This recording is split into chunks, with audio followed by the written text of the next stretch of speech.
have finished their second workout of the ramp-up period. So right here, that's your Phil Perry, your senator. He's going to give you some data. I want to focus right out of the shoots on Juju Smith-Schuster. The team was after it again with jerseys, shorts, and helmets on, but Juju is very active and very much a focal point of what they're doing right now. Targeted quite a bit. He's out there all the time with Mac Jones and that first team offense. I thought it was sort of a mixed bag in terms of the actual results on the field for Juju Smith-Schuster. But I think the fact that he's as active and he got targeted as many times as he did, Tom, is a clear indication they want to work him in. They want to get things going with him. He missed all the spring. First blush, how is he different from Jacoby Myers in your mind when you watch him move? Honestly, it's too hard for me to tell. We're in the red zone. I'm not getting a whole lot in terms of athleticism from Juju Smith-Schuster, but I know you are. Yeah, I think he's fast. I think he's quick. Phone booth quick. Now, Jacoby Myers obviously had his limitations, but was a genius route runner and tremendous hands. What I'm seeing from Juju might be a little bit more stout quickness. I'm not saying he's Troy Brown, definitely not in terms of athleticism, but kind of that stout, compact quickness where good feet, gets open quickly, and he is stronger. I mean, I think he's listed at 215. He looks bigger than that. So it's a nice compliment. He and Devontae Parker seem to be guys who are matching up together. It's interesting. I'm watching a little bit during just a drill. They were trying to do some high-low stuff down on the goal line with Mac Jones and Bailey Zappi trying to either throw low to a guy doing a slant or high to a guy crossing or doing a fade. When I watched that, it looked like Thornton and Bourne working together, which is interesting because they must see some complementary skills between those two guys. I think they know that Parker and Juju Smith-Schuster are going to be on the field a lot, and usually you don't have four guys on the field. So again, I think there's a little bit of a camp battle there between Thornton and Bourne. Their skill sets are different, but I view them both as Z receivers, off the line guys that you would put in motion, that you could use both inside and out if you really wanted to. Juju Smith-Schuster is a slot receiver. Devontae Parker is a boundary guy. So those are going to be your two, and I think those would be the two that would be on the field when you have two tight ends on the field, which we've still seen a lot of. We saw a lot of that again today. I did think Juju, just to stick with him for 1 second, had one of the more interesting plays of the day because he caught a touchdown in the back of the end zone from Mac Jones late, and it was on a play-action pass, something we really didn't see yesterday. It was something we hardly saw at all from the Patriots last year.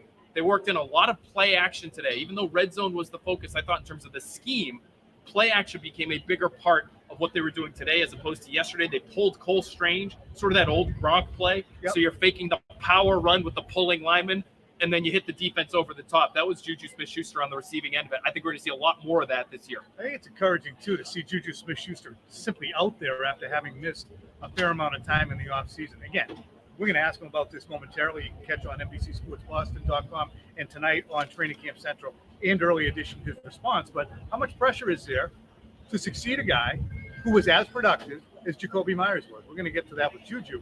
But overall, this practice consisted really for the first hour and 10 minutes from 9:30 to 10:40 of special teams work and individualized time. Nancy Myers, been here forever.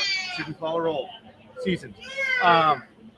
When we look at what they were doing, a lot of it was individualized and special teams, and then they got into some higher red zone. First day was low red zone, inside the 10 and goal to go. Today was backed up a little bit. Can I ask you what you thought of Mac Jones' performance today? You know, I think at first blush, if you're a fan and you just keep looking up and seeing Mac Jones throwing and balls hitting the ground, you're saying, well, he's having a crap day. To me, a lot of those throws were utility throws, meaning he was trying to hit the back corner to the pylon with fade after fade after fade to the point where that was the design of the drill, the design of what they were trying to do.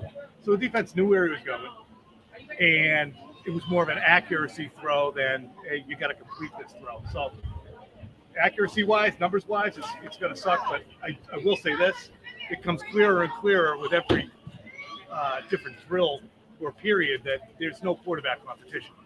That's true. I would back you up on that 100%. Mac Jones with the ones, Bailey Zappi with the twos. Very, very clear distinction there. Again, for the second straight day. In terms of the numbers, you mentioned the numbers. They probably don't look so hot. They don't. He was 6 for 14 in competitive periods at 7-on-7 and 11-on-11. And I thought in the 7-on-7 stuff, I thought it was interesting because we have a visitor here. This is fun. We've got great crowds here at Gillette Stadium. Yes. A lot of people back and forth. We're having a great time out here. In the 7-on-7, on some of those throws that you're talking about, it looked like on two of the misses at least, one was an accuracy throw as though he didn't put it where he wanted, because I saw after he floated it to Ty Montgomery, the head sort of hung a little bit. It was his last rep of that period. The throw right before that in a similar area of the field, it looked like there was a miscommunication. So a little bit different, not necessarily where he didn't want to put it. I think he thought it was going to go one way. Hunter Henry thought it was going to go another way, threw it over sort of the shoulder that Henry wasn't expecting. So still some miscommunication, still some accuracy stuff. There was a throw at the end of practice, Tom. He's rolling to his right, a sprint out pass, third down in the red zone, throws back across his body. Not usually a good idea. He finds Kyle Duggar for the second straight day for an interception. That was an interesting play. Immediately, Mac Jones hits the deck and gives himself 10 push-ups. It was interesting. Andrew Callahan from the Boston Herald mentioned how, and Doug Kyde from the Herald as well, mentioned that they felt as if Christian Gonzalez was very much in Mac's sights today. Everybody has different takes and different observations as they're going through, but that's interesting to me. I didn't notice it. I said, how do you hold up? It's pretty good. But again, this is passing stuff almost strictly, and the defense knows what's coming. But I would imagine that'll be interesting to watch, especially during joint practices. Maybe Bill goes to Vrabel and goes, you try and tune this kid up a little bit? Yeah, I wonder if that's at all part of the equation there. He was targeted quite a bit.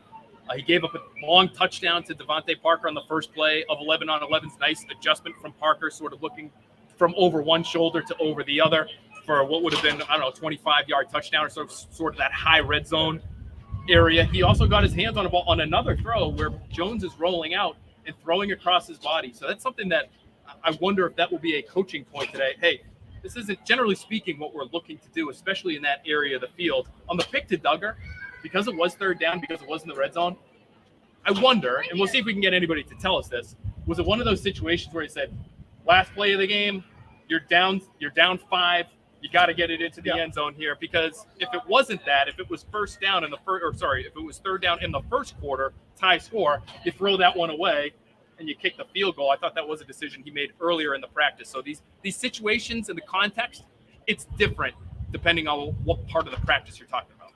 Last bit I want to hit before we get loose and talk to the players. And again, you can find us on Training Camp Central tonight and Early Edition. And of course, BST, our buddy Saron Battle will be on that. He was present here today. But what's your feeling on the Dalvin Cook conversation? I thought it was fascinating to hear Mac Rowe yesterday, the Patriots Director of Player Personnel, speak candidly about the fact that there are bargain basement opportunities to be had with players who would far exceed what they're going to command now. Dalvin Cook and DeAndre Hopkins being among them. So to me, if you think he's that friggin' good and you got that kind of space, don't let the Jets talk to him. Don't let the Dolphins talk to him. Sign him if you think he's useful. Don't think he is. Don't let the Bills talk to him. They just lost Nyheim Hines. They might be interested in Dalvin Cook as well. His brother is on that roster in Buffalo. So maybe the entire AFC East is interested in this guy. Go get him. He's still a talented player. I did find it interesting that Gross said, we saw what he could do last year in Minnesota. The Patriots actually held him, I believe, to like 2 yards per carry. So it wasn't his best game, but he's a talented guy. You can use him in the pass game, and you can't ask Ramondre Stevenson to do everything because you get diminishing returns on Stevenson the later you get into the year. It's exactly what happened last year. Two last things. Phil's talking. Sorry. Everybody's still fairly healthy. I don't think anybody was absent today, but wasn't absent yesterday. And Riley Reif, in the occasions I've watched him, continues to get dusted by Josh Uche, I thought had a big. There was one play where both Hunter Henry and Riley Reif were trying to double team him, keep him away from Mac Jones. They couldn't do it. He's a good player. Good player. Bye, everybody. Good stuff.